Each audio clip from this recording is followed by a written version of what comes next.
My name is Dr. Ian Storch. I'm a board-certified gastroenterologist and osteopathic physician, and you are listening to D.O. or Do Not. If you are interested in joining our team or have suggestions or comments, please contact us at doordonotpodcast.com. Share our link with your friends and like us on Apple Podcasts, Facebook, Twitter, and Instagram. We hope you enjoy this episode. Today on D.O. or Do Not, we have Ashton Gatewood, an osteopathic medical student at the Oklahoma State University Center for Health Sciences. Ashton Gatewood is a member of the Choctaw Nation and a descendant of Cherokee and Chickasaw ancestors. Before enrolling in medical school, she worked as a nurse and healthcare administrator at an Indian Health Services clinic in Oklahoma City for almost 5 years. While at OSU College of Osteopathic Medicine, Ashton was distinguished in January as the OSU-COM Student Doctor of the Year and recently was runner-up for National Student Doctor of the Year. In this episode, Gatewood discusses her Cherokee and Chickasaw ancestry along with her unique experiences as a Native American osteopathic medical student. Ashton, thank you so much for being with us tonight. Thank you for inviting me. I'm glad to be here. Yeah, we're so excited to have somebody from your school, first of all. And specifically, I think it's awesome that you're Cherokee and going to the school. First of all, tell us your full name. Sure. It's Ashton Gatewood. And do all Cherokees have really cool names, or is it just some Cherokees? Some Cherokees have, I guess, more tribally affiliated names than others. We have a Choctaw professor whose name has Bluebird in it. So it just kind of depends on your tribe and your connection to your tribe. That's really cool. I think I told you a little bit offline. I did my homework before the interview, so I'm not super educated, but I read a small book on the Cherokees, and it's super interesting. So I'm going to ask you some questions about that, if that's okay.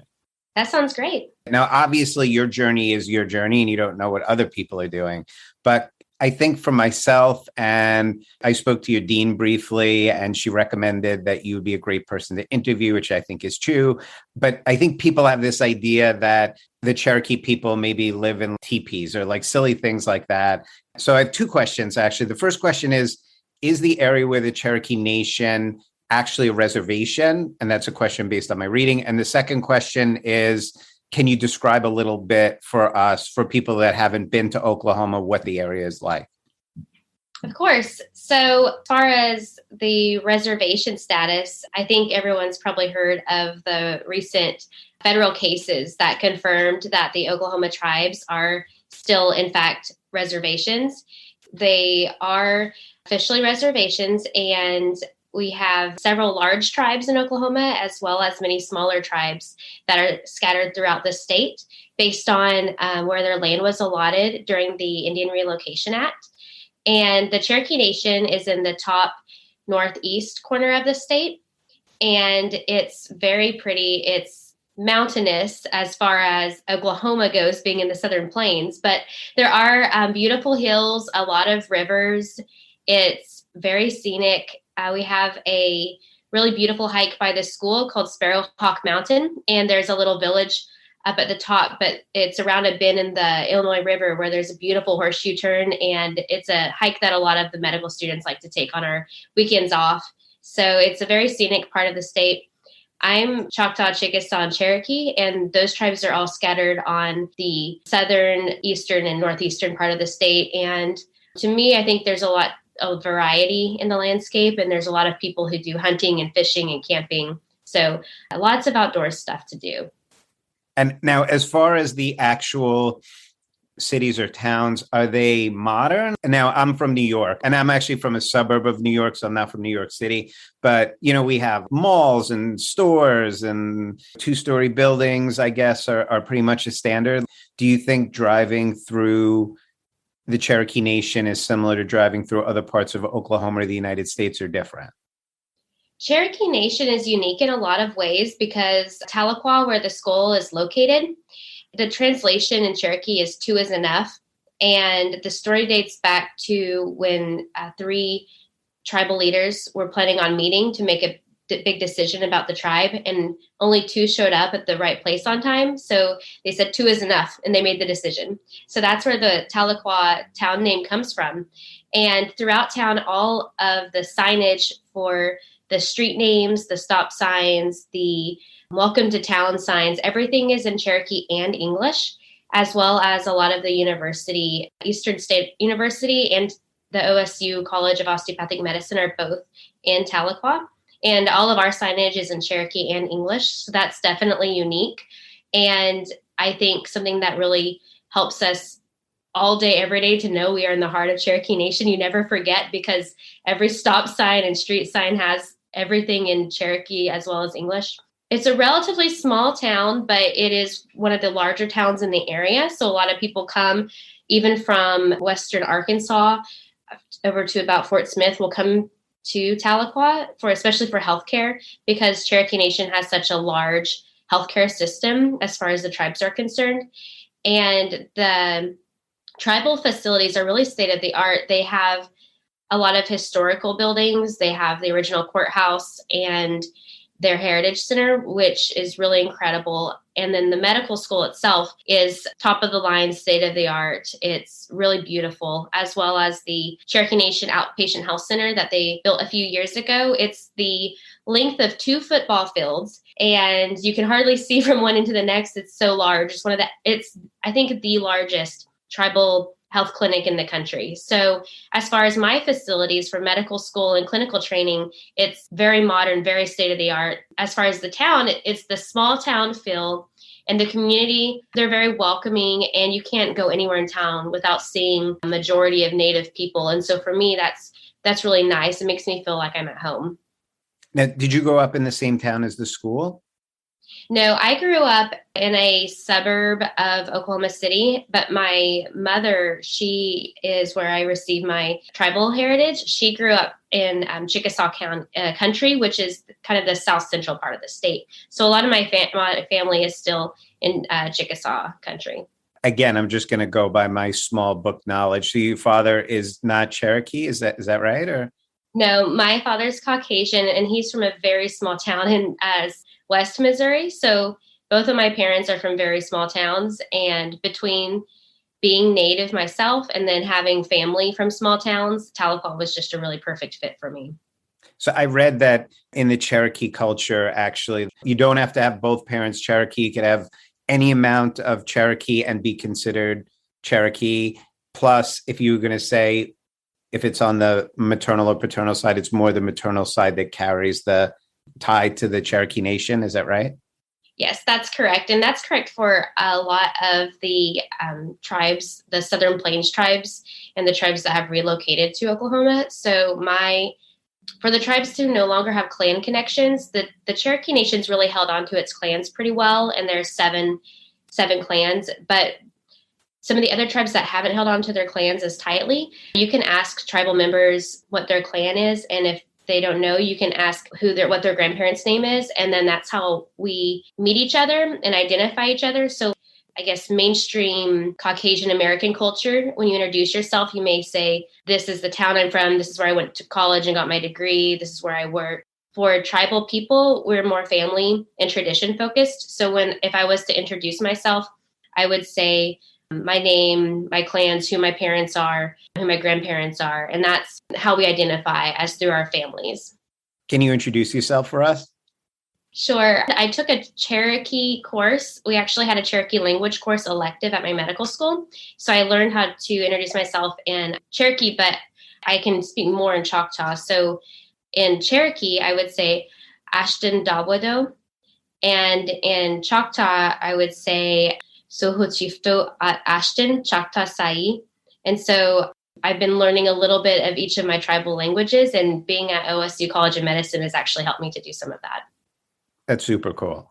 So can you tell me a little bit about, again, I'm going to keep referring back to my reading, but I was reading a little bit about the school specifically, and they talk about what a small percentage of doctors in the United States are Native American. Specifically, when you were growing up, did you have any interaction with any doctors that were Native American? And when growing up, did you decide that you wanted to be a physician? So we have a program called the Johnson O'Malley program. It's a federal program, but my school had a pretty active JOM program, and I participated in that throughout school. Then in high school, there's a Native American Science Bowl that feeds into the National Science Bowl. And my parents asked me if I wanted to be a part of that. And they said if we won the Native American Science Bowl, then we got to go to Washington, D.C. to the National Science Bowl. And I'm from a pretty small town in, the middle of Oklahoma. So I thought that sounded really exciting. So I did the Native American Science Bowl. We won. So we got to go to the National Science Bowl in D.C.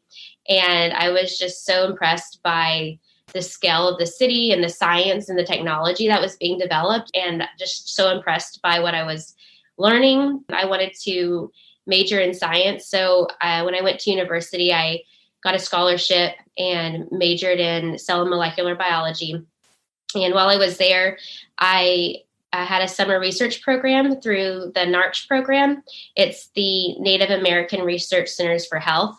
And I had an internship during the summer with Dr. James Jarvis. He's a Mohawk physician. I think he's at Buffalo now in New York. But that was probably my first Native American physician that I knew personally. And I continued to work in his lab for several years, and I met more people in the community. I went to the AAIP, which is the Association of American Indian Physicians conference, and he introduced me to a lot of other Native American physicians, and it just opened my eyes that there was all these people who were like me and had accomplished this great thing.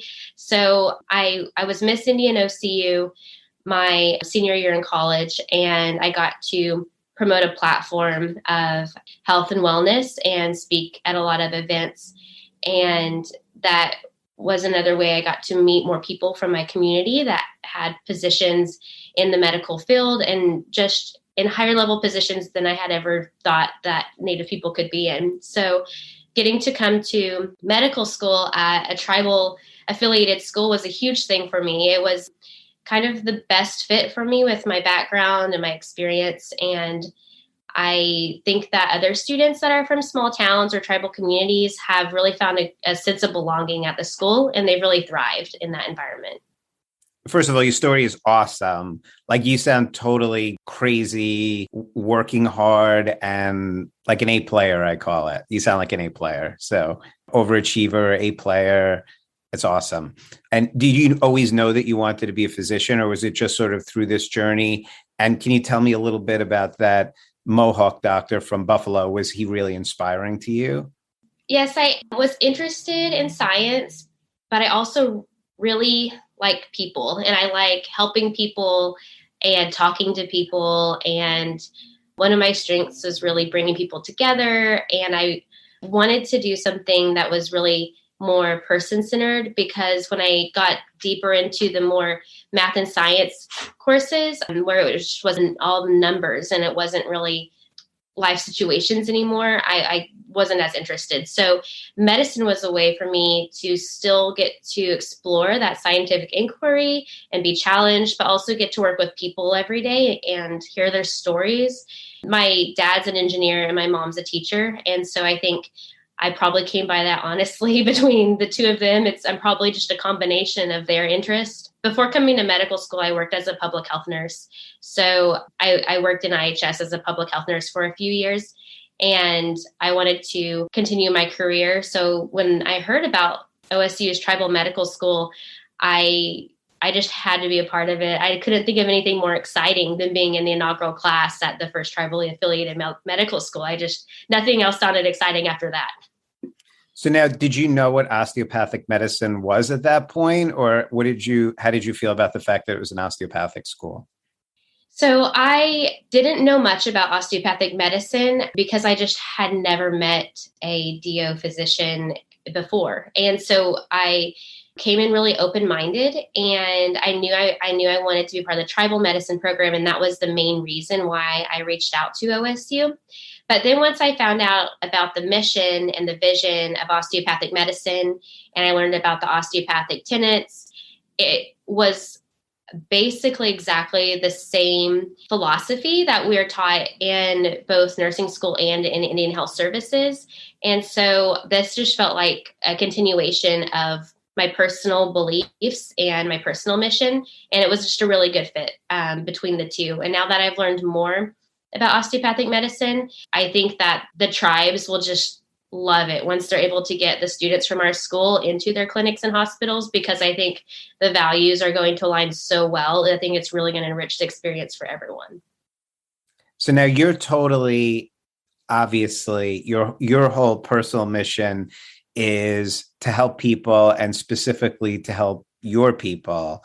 Can you tell me a little bit more about the rest of the class? So can you tell me, actually, let's take a step back. Can you tell me a little bit about your interview and application process, and then tell me about your class at school? So I had a really unique application process that I don't recommend. But so I saw the newspaper article announcing this program, and I was working full time as a public health nurse. So I took 3 weeks of PTO because that's all I had. And I studied very, very hard, very dedicated for those 3 weeks. And then I took my MCAT, and I just prayed that it would be good enough to get into the program. And I actually did fairly well on the exam. And I interviewed March 6th, which was like the week before the world stopped. And so I had one of the last in-person interview days. And then I had to decide, do I leave my public health job during a public health crisis to go to medical school? And so it was a really professionally kind of difficult decision. But I really felt that with the training and the platform and the experience that I would get at my school, that I would be able to return to my community, able to serve even more. So that was kind of my experience. I think most people start applying and planning and everything a year or two in advance. So I definitely don't recommend to do it the way I did. It was very stressful. But I think our class is 25% Native American, which is incredible because we have a class of 52, and most medical schools might have 1 or maybe 2 Native students in a class. And I have, a dozen other Native students that we lift each other up. When we find out about scholarship opportunities or training opportunities, we tell each other, we talk all the time. We study together. We have a Native American Students of Osteopathic Medicine Club that we bring in guest speakers, and we do some traditional things as well as modern medicine things through that group. Half of my class is from rural communities or small towns. And so our mission at Oklahoma State University's College of Osteopathic Medicine is to develop physicians to serve rural and tribal communities. So I think OSU's really, put their vision where the mission is, and they've invested in us. And I hope that we can really turn around and help the state once we do graduate. Now, as far as your teachers, are there any Native teachers at the school also, or is it the students only? We have a huge number of Native teachers, and it's really incredible. I don't know if any other school has as many as we do. I don't, because it's self-identified. I don't even know how we would know if we had more Native teachers than anywhere else, but I know we have a dean of tribal health affairs, and he's Cherokee. Our family medicine residency program director is Native. Our pediatric program is Native. Our clinical care foundations, where we learn our clinical skills, our director for that course is Native. We have a professor who has a master's in public health and teaches a lot of our preventative and primary care courses. And she speaks Cherokee to us at the beginning and end of every lecture. So I think almost every resident in our program is Native because they all came to our Native American Student Club meeting and offered to help in any way they could. So it's really community members reaching out and helping each other, which is incredible because, like I said, other programs might have 1 or 2 students in a class. And so it's very different at our school, and there's so many of us. Now, at the beginning of our discussion, you mentioned that you learned to speak some Cherokee while you're at school. So can you tell me a little bit about specifically, let's say for the students that aren't Cherokee, that don't have that background, obviously that's not like standard medical, or standard osteopathic Native American class 101. Can you tell me a little bit about those classes and how they're integrated? Sure. Yeah, I was so happy when they announced they were going to start doing tribal language courses. So we have a medical Spanish course, which I do think a lot of schools probably have something like that as an elective, and we have an American Sign Language course. And then this year they started offering a Cherokee language course, and we were very fortunate. We had a master Cherokee language speaker teacher come. So the teacher we had for our class, he teaches the master language speakers for the tribe. And so the way our classes were structured, it was an elective, one evening a week, and you didn't have to be tribal to sign up. We had several Cherokee members, we had several students from other tribes, and then we had a couple who were non-native and they just wanted to learn so that they could maybe help their patients by knowing something about their language and culture. And the way the class was structured, we had a few sections that kind of alternated. So we would have, our teacher would tell a story about either Cherokee tradition or history, and then we would do an immersion session, and we would only speak Cherokee, and then he would tell another story, and then we would end again only speaking Cherokee. So we learned a lot about the history and traditional teachings as well as the language. And they say if you don't know the language, you don't know the culture. And so learning how they speak their words and what things they have multiple words for or don't have a word for told us a lot about the values of that culture. I have a degree in Spanish, and so I think probably one of the biggest values I got from my Spanish degree was learning about the culture and how to interact with people from that culture. And I think the same thing can be said of the Cherokee language course. Even if you forget some of the words, you always, carry those stories. And I think that will build empathy for the patients in your practice after you graduate. So I'm so thrilled they're doing it. I want to come and take the class too. I'm very jealous. But along the same lines, from my experience, I studied some Spanish also. And then I actually did my GI training in Miami. So we were like inner city Miami. And part of the education that I got there was immersion with the Latin culture and specifically the Cuban culture down in Miami. So do you think for, again, the students that come that are either indigenous or not indigenous people that are actually in the town, do you think that's an immersion experience by itself? I think so, because like I mentioned, all of the signage in town, most of the buildings are Cherokee owned. It's the Cherokee headquarters. So all their headquarter buildings are there. Their services buildings are there. So like their higher education and all of their career training, their cultural center, everything is in town. So it's a very immersive experience. And I think our students who are not Indigenous really appreciate it as well, just as an opportunity to learn about another culture and develop that empathy of how to relate to people who aren't like you. Amazing. So Ashton, if there are students listening, pre-medical students listening to our podcast and are trying to decide what medical school to go to, obviously your school is a totally different experience. In some ways, obviously it's medical school. It's the same pharmacology and neurology, all the classes that a doctor needs, but obviously you have this totally amazing experience as well. What do you think would be important for a student that may be listening to us and is interested? And what do you think maybe would make you think maybe this is a student that this is not the right program for them? Well, I feel like first I have to start with the D.O. difference. So I feel like I have friends in, both D.O. and MD medical schools, and I have friends that are D.O. and MD physicians. And I would say for someone who is considering applying to one or the other or to both, to really look at the osteopathic tenets and to look at the mission of the schools that you're looking at, because we don't practice medicine in silos anymore. Everything is so complex. You really have to look at what is the patient's environment, what are they eating, what are their stressors, what is their occupational risk factors, and how can we treat the body as a unit considering their mental, physical, spiritual well-being. And I think that osteopathic medical school is really going to prepare you to think that way. and to not think as siloed and just looking at only the disease or only the, today's problem. So I would encourage students to always consider DO to see if it's a good fit for you. And then second, for my school, I think that if you thrive in a smaller environment, so my school, like I mentioned, there's 52 in my class.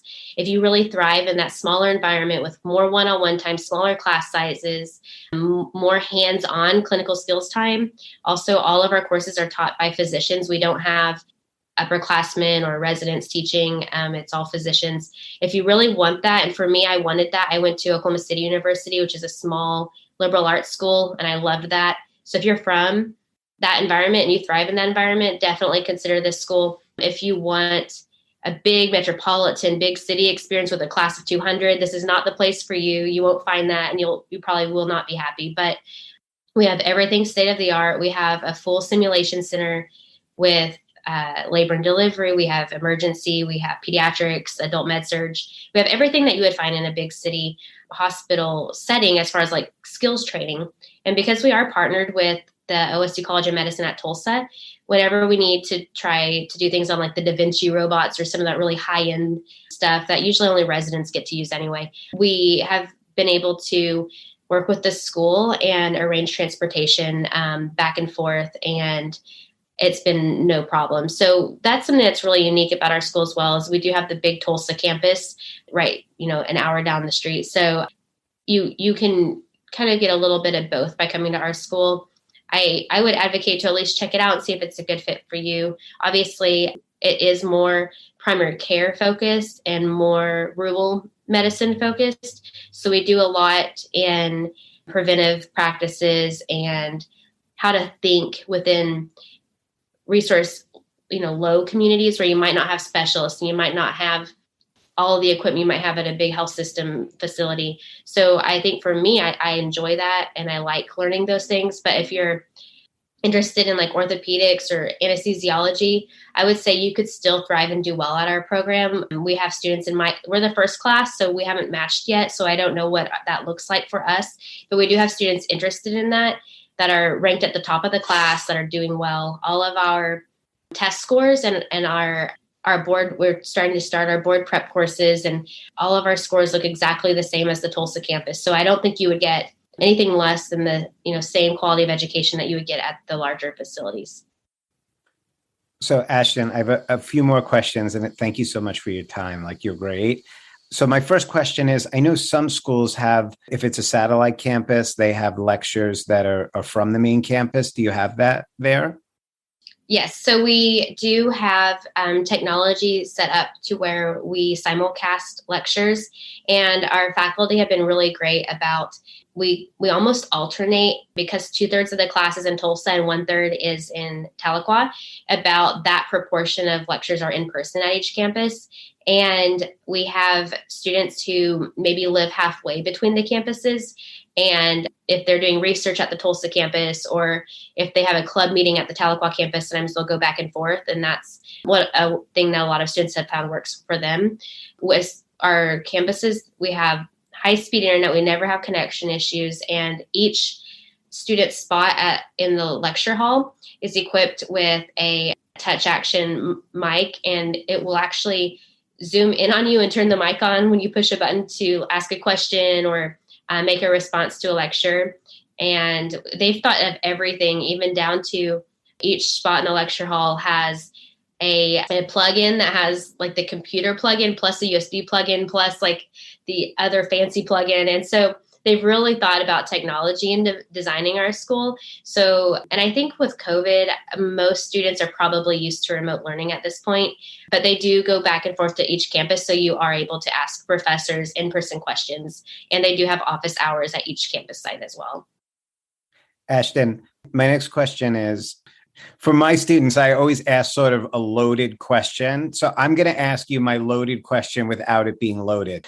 I love asking first and second year medical students what they want to do when they grow up, which is, not condescending. I don't know what I want to do when I grow up, but sort of what do they want to go into? And it's loaded because I feel like if they say something like, I want to be a neurosurgeon. It's like, you haven't even seen anything yet. So it's kind of a silly answer. And I try to explain to them that they have to try to experience everything with an open mind. Now, this is not a loaded question for you, because I feel like you've been a nurse already and you've been in medicine. So my question for you is, do you have any idea of what you want to do when you're doing a residency?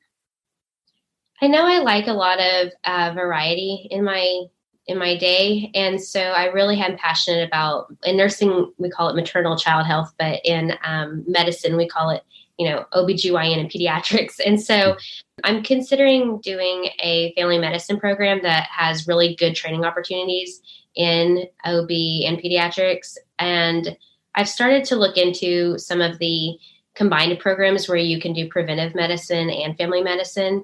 I think most seem to be further east and northeast. So I'm trying to keep an open mind, but because I know that I like to see a wide variety of patients, and I really love the clinic. I think family medicine and maybe even preventive medicine would be good fits for me. But like I said, I love women's health and I love pediatrics. So I might surprise myself. Ashton, it's been a pleasure talking to you. You are wise well beyond your years. I feel like you're the professor and I'm learning from you, which is awesome. And I just want to say thank you for spending the time with us tonight. Well, thank you for having me. It's been really fun. This concludes our episode of Do or Do Not. Send all inquiries, comments, suggestions, and even let us know if there's someone you want us to interview to doordonotpodcast@gmail.com. Don't forget to like us on Facebook at Do or Do Not Podcast for updates. If you enjoyed our podcast, please share it with your classmates and administration. We have plenty of more interviews lined up, and we're excited to share them with you. This is Tian Yu Shea. Thank you guys so much for listening to Do or Do Not.